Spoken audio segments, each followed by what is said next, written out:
The Real Estate Photography Podcast is brought to you by TourBuzz.net, high-definition virtual tour and photograph hosting, now with interactive floor plans. Sign up for your free trial today.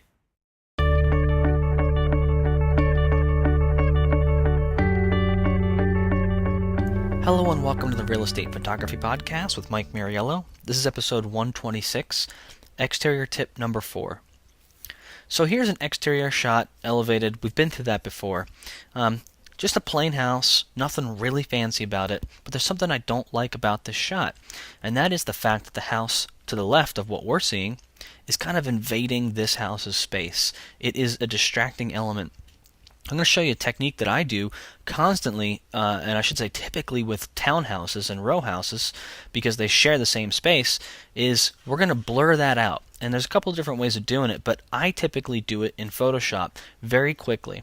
So what you do is you duplicate that back layer, and you're going to run a filter that you're going to blur it. Now, you can use lens blur. That's actually going to give you the most realistic type of racking out of focus, like a shorter depth of field kind of blur. But I'm just going to use Gaussian blur just to show you, because it's quicker, and Photoshop renders it a lot quicker. So you can see that's what it looks like normally. That is obviously too much. But if you back it off and just watch the house on the left and see where it is that you'd want it to be kind of out of focus, but you don't want it to be too out of focus, otherwise you're like, doesn't look right. That looks fine to me.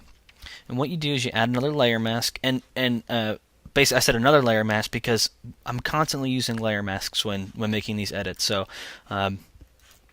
it's not terribly complicated. But anyway, so now here's something I'm not gonna do. I'm not just gonna bring it over straight across and blur out the house, because there's this house back here that you can also see. So I'm gonna bring it up against the roof. So if you see, I'm on a diagonal along the roof. And don't worry about being perfect, just worry about having a gradual blur. That looks about right. Then we're going to throw our brush on and make sure that it's huge, first off, and that it's a soft brush, not a hard brush. And basically, we're just going to go up against the edge of the roof line here. Again, because it's soft, you're not really going to be able to tell that I'm doing all this. We're going to paint out the sky, leave that tree out of focus, and bring the clouds back. But for the most part, we can bring it down to get to this finer part down here. But there you go. That's it, and that was quick, right?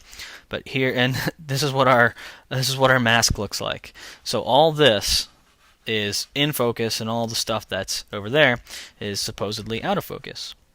There's before, there's after. If I make it about the size you're going to see it in the MLS system, there's before, there's after. It's just a tiny change to the photo to make that background less distracting and make your eye flow right to the main subject, which is the house you want to see. Alright, thanks for watching. Have a good one.